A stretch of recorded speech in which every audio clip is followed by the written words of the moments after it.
We have the Indian man on the plane videotaping the entire flight, trained on the underwear bomber. The feds don't want to say where that footage is.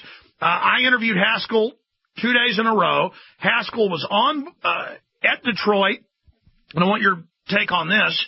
Inside of the customs area being searched, a dog alerted on another Indian man's bag. They took him behind closed doors, said, "You've got to get out of here for your safety." Bomb.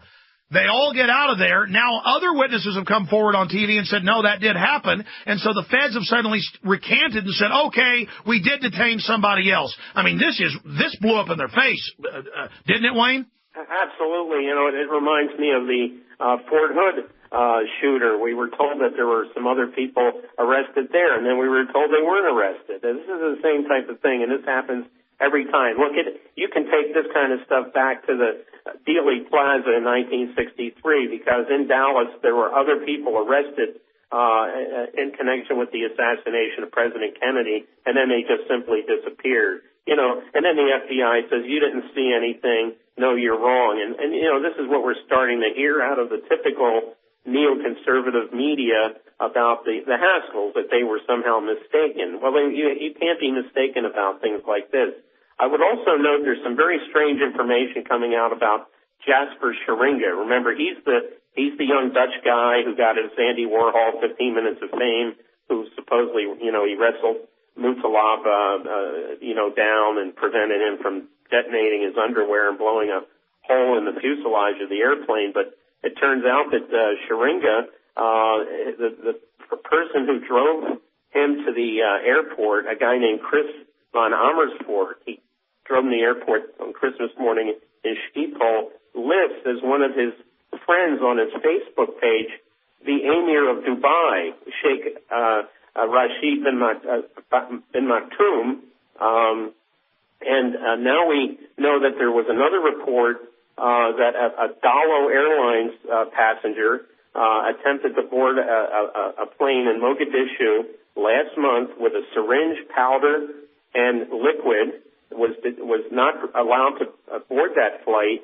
I would point out that Dalo Airlines is owned by Dubai World, the company that's owned by the Emir of Dubai, Sheikh Mohammed bin Rashid Al Maktoum, who just so happens to be listed as a friend on Scheringa's friend von Amersfoort Facebook page. I mean, this is what intelligence agencies should be looking at, these connections. But I'm sure the word is out. Don't go after any false flag operations. I thought it was interesting that President Obama never mentioned in his initial comments, never mentioned Al-Qaeda. But I'm sure, you know, he'll be spoken to soon, where he'll be like George Bush and we'll start hearing the same old Al-Qaeda refrain over and over again. Yeah, I mean, I'm no defender of Obama, but looking at this, and I want your expert take on this, Wayne Madsen, it appears this is probably a neocon job in the rogue networks, even outside of Obama, but tied into the Israeli angle, because the way they're pressuring Obama, saying he's got to get tough on the war on terror, and the left saying, oh, look, he is tough, as a way of co-opting the left into politically supporting more wars.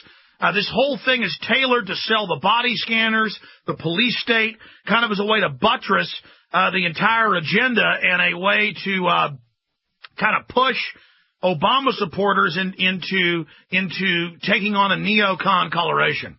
Well, I believe that's it, because this comes right after we have another forgery, these Iran nuclear weapons documents. Turns out that was a forgery. And now we have something, again, it looks like another forgery that Khamenei, the Supreme Ayatollah of Iran, something that was supposedly faxed out of Iran, says that he's got plans to leave Iran with his family and flee to Russia. I mean, these are the times of the phony documents, the false flag operations, and all kinds of false information. Exactly. Wayne Madsen, stay there, because we have the preparation for war with Yemen, the massing of troops, all the hype, then this happens right on time, and now Israel's saying they may hit Iran.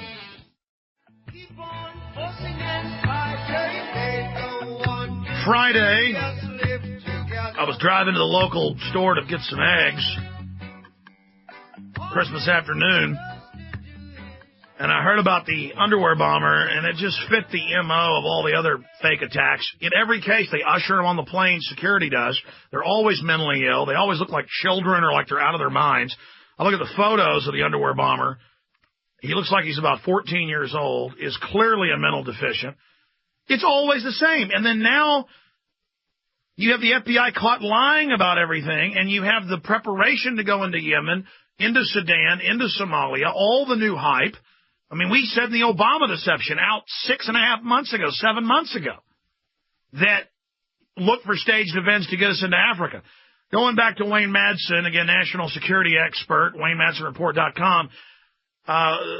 Wayne, getting into all the other evidence of this being a false flag. Very odd connections. Let's look at this guy's father, the underwear bomber's father. He is one of the top banking officials tied to the top government officials of Nigeria, Umaru Mutalab. We do know now, it's being reported that his son was traveling with a passport, but not a Nigerian passport, but an Italian passport.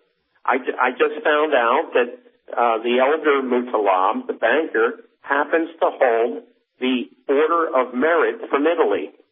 So he obviously has very close connections to the Italian government. That's Silvio Berlusconi. The Italians have been caught, I don't know how many times. This fascist government in Italy, Berlusconi's government, has been caught several times involved in all kinds of false flag operations. They've had two of their former presidents come out and declassify that they staged hundreds of bombings, namely the Bologna bombing. Right, and we also know that where did the Niger phony yellow cake uranium documents come out of? They were laundered through Italy by media operations controlled by Berlusconi. So when you've got an Italian connection, you've got obvious Israeli connections, you got now connections to India, which is a partner with the CIA and Mossad in various false flag operations, including their fingerprints, as you mentioned, are all over the Mumbai attacks. Now the Indian press is reporting what I originally reported, that the Mumbai attacks were a false flag operation. Now the guy who was accused of that is recanting, saying his confession was forced. So we do live in a wilderness of mirrors. We don't know really what's real and what isn't real. And it just, I think it's incumbent on everyone to do a little bit deeper digging on these stories and not listen to these bloviating people on these talking head networks that go on and on and on with this business about this is Al Qaeda 2.0. This is, well, it's key bono. They want to move into Africa and southern Middle East, and so they're now doing this. That was their agenda with AFRICOM and the rest of it. And speaking of Italy, key bono. Who benefits? That's what you always follow, the money and the power, and you always find out who did it. That's right. And obviously we have this proxy war in Yemen right now between the Shias in the northern part of the country, the Houthi rebels, basically supported by Iran, and the Yemeni government, which is supported by, here we go again, Saudi Arabia, Israel, and the United States.